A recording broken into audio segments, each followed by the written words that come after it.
My dear friends in Christ, we are living through difficult days, as if this year at St. Ignatius weren't already difficult.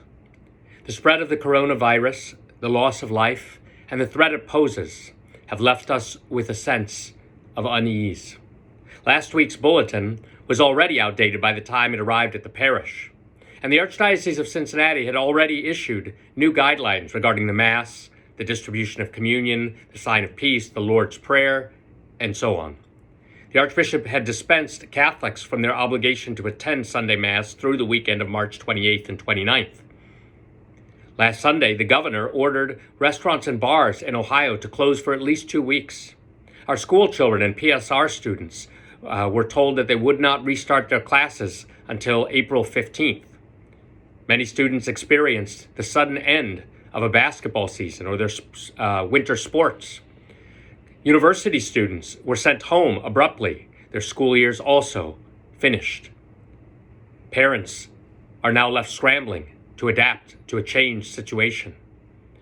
Pope Francis has said we are living not so much in an era of change, but in a change of era, a change of epoch.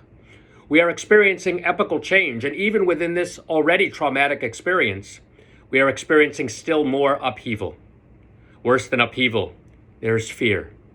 A fear brought about by great uncertainty. Simple questions are asked. What will happen with the school year? What about first communions and confirmations? What about small business owners and their employees? How will I cover the costs for childcare, pay the other bills? These are all simple yet important questions. And a slew of other questions of still greater importance emerges, including what will happen to the sick and the elderly? How will people cope in isolation?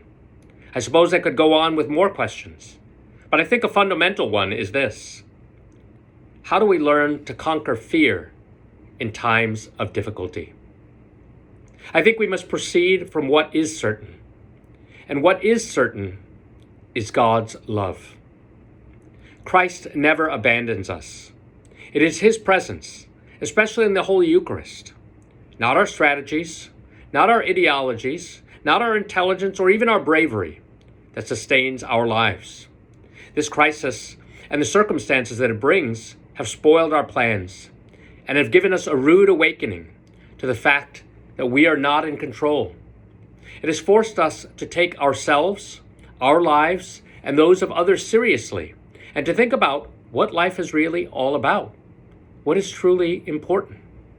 As I've said before, our problems do not easily go away, nor is it the Church's role to resolve all our problems.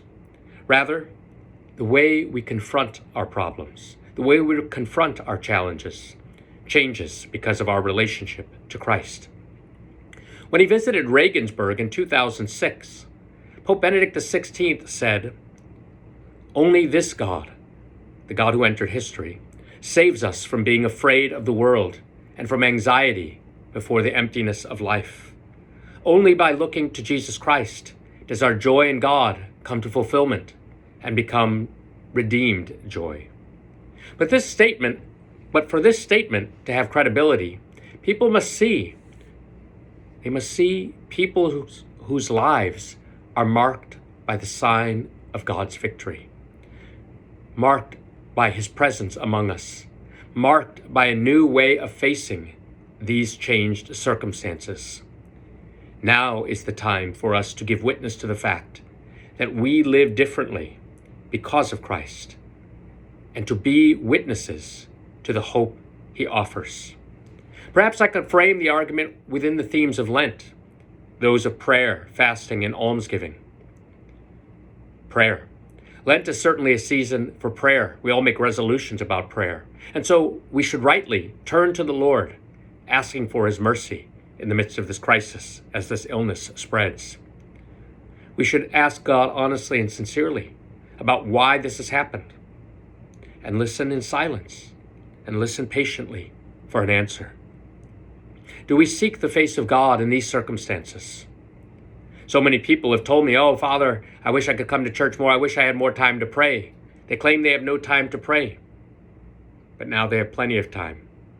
Forced isolation and extra family time provide an opportunity to pray more fervently.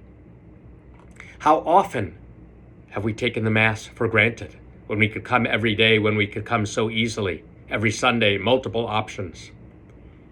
Now that we are dispensed from the obligation, do we reflect on the gift of even being able to go to Mass? How different making a spiritual communion, no matter how noble that is, how different it is from receiving Jesus in Holy Communion. If the public celebration of Mass is prohibited here in Ohio, I want to assure you that I will still continue to offer Mass privately for you. I will try to make sure that the church remains open so that you can visit Jesus, who waits for you in the Blessed Sacrament, who waits for you in the tabernacle. I will make every effort to attend to the sick and the dying. But I ask that you take this opportunity to take stock of your life and to pray together as a family. Pray for healthcare professionals. Pray for the sick or those infected or affected by this crisis. And of course, pray for one another. We must proceed from what is certain. Be certain of God's love for you and of mine. You and your families remain in my prayers. Prayer. But there is also fasting. We have grossly underestimated the value of fasting. In his homily to open Lent in 2014, Pope Francis said, "We must be careful not to practice a formal fast, or one which in truth satisfies us because it makes us feel good about ourselves. Fasting makes sense if it questions our security, if it also leads to some benefit for others, if it helps us to cultivate the style of the Good Samaritan who bends down to his brother in need and takes care of him. Fasting involves choosing a sober lifestyle, a way of life that does not waste, a way of life that does not throw away. Fasting helps us to attune our hearts to the essential and to sharing. It is a sign of awareness and responsibility in the face of injustice, abuse, especially to the poor and the little ones. And it is a sign of the trust we place in God and in his providence. Amid this crisis, many seek security in material things rather than God. Think of all the people hoarding groceries and even toilet paper.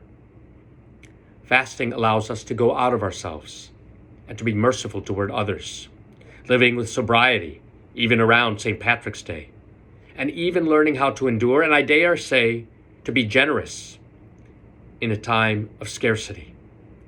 Our fasting and acts of mortification can also be offered for the sick, the suffering, the lonely, and the abandoned. Prayer and fasting are two pillars of Lent. But the third is almsgiving. All right, and here it comes. I know you knew it was coming. I know what you're thinking. As a pastor, I have to say, I'm very grateful for your generosity during the recent Catholic Ministries appeal. I'm pleased to announce that we made our parish goal. I'm grateful for your weekly sacrificial giving. Nevertheless, given the circumstances of last weekend, collections were down about $15,000. That is $15,000 below budget. It is likely to get worse this weekend and next. So please consider a monthly offering or mailing in your envelopes or even online giving. The parish staff can help you with that. But although the Mass obligation is dispensed, our expenses, including the salaries of our staff and teachers that support our many ministries, do not disappear. Thank you for your continued generosity. But having said that, and while I have to be concerned about the parish, I'm more concerned about the people who make up the parish. I ask that you be attentive to those around you. The economic impact of this crisis will be profound. Already, we see its impact on the stock market, on the global economy. It will be profound locally on small businesses and families, perhaps including yours.